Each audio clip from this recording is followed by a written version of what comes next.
ತಾಲೂಕಿನಾದ್ಯಂತ ಸರ್ವೇಯರ್ಗಳು ಲಂಚ ಅಂತಂದರೆ ಜಮೀನನ್ನು ಮಾರಾಟ ಮಾಡಿದ್ರು ಅಷ್ಟಕ್ಕೆ ಹೋಗಲ್ಲ, ಅಷ್ಟು ದುಡ್ಡು ಕೇಳ್ತಾರೆ. 4 ಲಕ್ಷ 5 ಲಕ್ಷ 4 ಎಕರೆ ಪೋಡಿ ಮಾಡಿಕೊಡೋದಕ್ಕೆ, ದುರಸ್ತಿ ಮಾಡಿಕೊಡೋದಕ್ಕೆ ಈ ಥರ ಸಿಕ್ಕ. ಆಮೇಲೆ ಶಾಸಕರು ಹೇಳ್ತಾರೆ ಭ್ರಷ್ಟರಹಿತ ಆಡಳಿತ ಅಂತ. ಆಮೇಲೆ ಬೇಲೂರಿನ ಅಭಿವೃದ್ಧಿಯೇ ನನ್ನ ಗುರಿ. ಅವರು 6.5 ವರ್ಷದಿಂದ ಹೇಳ್ತಾ ಇದ್ರು, ಅದನ್ನು ಈಗಲೂ ಹೇಳ್ತಾ ಇದ್ದಾರೆ. ನೀವು ಅದನ್ನು ಬರಿತಾ ಇದ್ದೀರಿ, ಮಾಧ್ಯಮದವರು ಕೂಡ. ನೀವು ಪ್ರಶ್ನೆ ಮಾಡಬೇಕಾಗತ್ತೆ ನಮ್ಮ ಪರವಾಗಿ. ಸ್ವಾಮಿ, ನೀವು ಶಾಸಕರಾಗೋಕ್ಕಿಂತ ಮೊದಲು ಹೇಳಬೇಕಾಗಿತ್ತು, ಇದನ್ನು ಹೇಳ್ತಾ ಇದ್ರಿ. ಈಗ ಶಾಸಕರಾಗಿದ್ದೀರಿ, ರೈತರು ಬೀದಿ ಬೀಳ್ತಾ ಇದ್ದಾರೆ.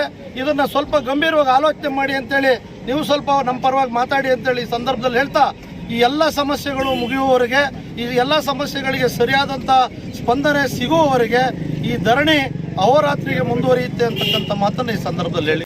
ಸರ್ಕಾರಕ್ಕೆ ರೈತರ